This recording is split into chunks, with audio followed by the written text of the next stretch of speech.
So I'm going to start this series called Real Raw Talk, and it's just going to be a whole bunch of yap sessions and me just essentially spilling out everything the way it can help you, whether you want to get in shape. It might, maybe some business, maybe it can apply to business or not, relationships, whatever, but this is essentially just real raw talk. Me just trying to help you get from point A to point B, whether it is different mindset, whether it is just doing something, or whether it is just giving you a plan, giving you some kind of strategy, or if it's like, again, mindset. And usually it all kind of dumbs down to mindset, right? Because this is the power to everything. This is what either stops us, this is what either continues, or this is what either actually makes us, get to where we want to be in life. And essentially, what I'm going to be talking about is, I guess we'll start with mindset. How to get from point A to point B by just fixing this, right? Because it all starts up here. Your mindset, the way you think, the way you talk, the way you speak, the way you inhale information, the way you exhale information, and the way you look at the world. And there's so much social media stuff that you see nowadays, and your dopamine receptors are just being fried by how much information you take from social media, right? Because now the average person who has a TikTok or a Instagram, almost every person on this planet, Earth, whatever, they have at least Instagram or TikTok, at least most of the world, right? United States, the Western world, Europe, Asia.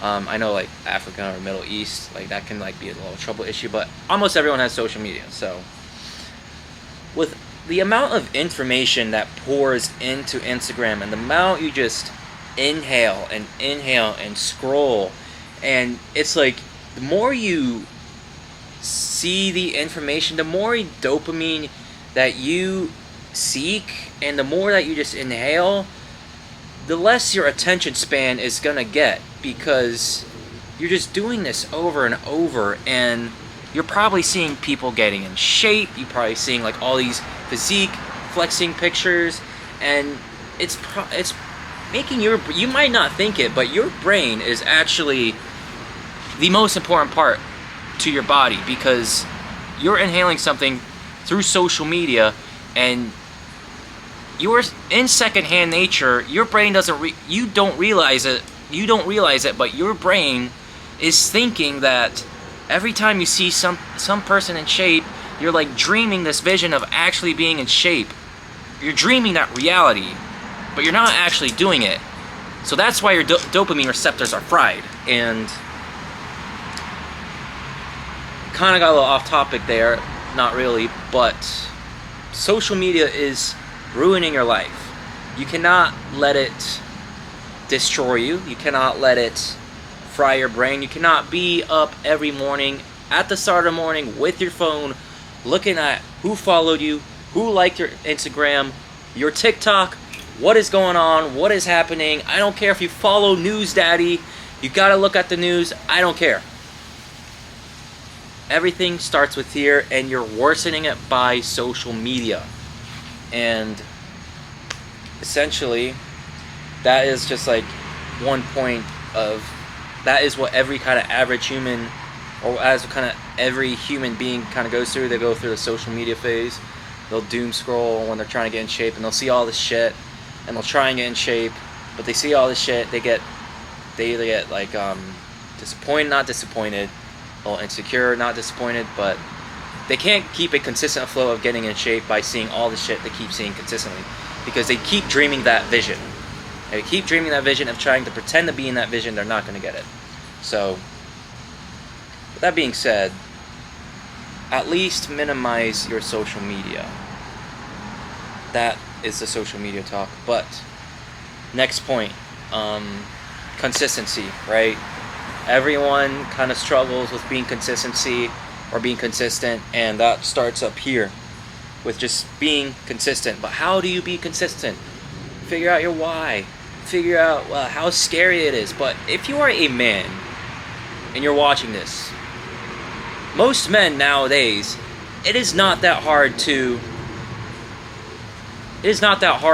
be better than the average man.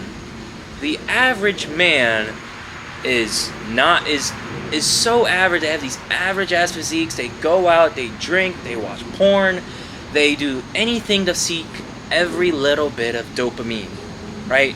And it is not that hard for you to get out of that out of that shitty reality where most average men do the most average stupid bullshit, just being degenerate as fuck, right? And for you to be average, you are doing yourself a disservice. In order to be consistent, you have to figure out your why. And why you want to do this, what is it that you want to do, and how scary it is down the line in the future of what's going to happen if you don't become consistent, right? I think my personal experience, the way I got consistent, is I didn't figure out my why. I kind of still trying to figure out my why to this day. Actually, I kind of know some of my why till this day. But anyway, with that being said, realize how scary it is down the future of where you don't get where you're supposed to be as a man. Whether it is to be fit, making money, or improving your mind, spiritually, mentally, physically, you're not gonna make it, right? If you don't improve those three things, fixing your mental, fixing your physical, fixing your spiritual, the future down the road that you don't realize is gonna do you bad, right? Because if you go down the future of being consistently inconsistent, you're gonna build yourself so much reps of being inconsistent that all that inconsistency that you build up over time is gonna be so much more harder down the line, rather than you fix it right now than later down in the future. Imagine you're piling up, like, even for instance, a snowball. It's going down. It's going to be way much more easier to break it when it's at the smallest at its peak. But when it's at huge, imagine trying to break it then. That is exactly what it's like trying to fix a inconsistency issue with your brain to be consistent. So realize how much scarier it is to be inconsistent later down the road, whether it is months, years.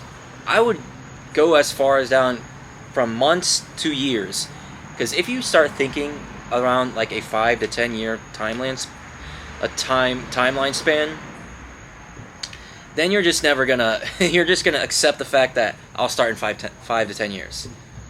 Months and years down the road is a long time, and you don't even realize it. It just goes out like that. So that's one. Figure out your why to be consistent. I'm gonna be honest, I never really kind of figure out my why. I know why now, why I do to what I do to this day, but figuring out your why, I think my why was getting into fitness or getting in shape, calisthenics. I wouldn't classify myself as hybrid. I lift, I run, triathlete, whatever. I just like to do it all, right? But that being said, figuring out why, I still kind of view it as important. Figuring out your why is still important to this day, or not even today, it's just overall, is important, because if you don't know your why every day, you don't know why you're going to do it. You don't know what you're pushing towards. You don't know why you want to hit this goal, why it's important to you, whether it's for somebody, whether it's for yourself, for family, for friends. And overall, figuring out your why is important, because, and I don't want to sound like I'm repeating myself, because I fucking hate that, but figuring out your why is important just essentially because you need a reason to do something, because if you don't have a reason, you're essentially just not going to do it. I think if you combine those two together, you're figuring out your why and realizing how scary it is if you don't fix what it is now, down the future, it's kind of bound to happen that it's kind of impossible to be consistent. Last thing, 3, to be consistent. This was kind of a mindset talk, but anyway, to be consistent. I think also another easy way to be consistent is just building reps over time, whether it is small little inputs over time. We'll say example, for instance, being in shape. Start small, build those reps over time. You have to realize your brain is secondhand in nature. What you inhale that you see through your eyes immediately, you don't realize your brain is inhaling that secondhand in nature. So if you do some inputs over time, whether it is, meal prepping, or going to the gym, or maybe even doing like push-ups in the morning, going from 1 push-up to 2 push-up, and just stacking it day over day to build some small amount of reps. And if you build that over time, you're gonna find it hard to quit on that amount of result or amount of success that you've gained from that so far. So let's say you build up to, I'll use the example for push-ups, from 1 push-up to 30 push-ups over 30 days. That's going to be a hard bargain to quit on, because you put so much effort in that's hard to go back and just to quit on it. So those 3 things, just realizing how scary it is in the future if you don't commit now, and 2, fix this fucking car, and figure out your why, and building reps over time can fix that issue. But welcome to the first real raw talk with me. This is just a series I'm going to do every other day to, help you build your mind, your shape, and physical, mental, spiritual. I'm still on, trying to figure out my spiritual journey with God. I'm a believer in God. I'm always, I always try to put Him first. But if you enjoyed this video, leave a subscribe, leave a like, maybe a comment, and yeah, we'll see you for the next video.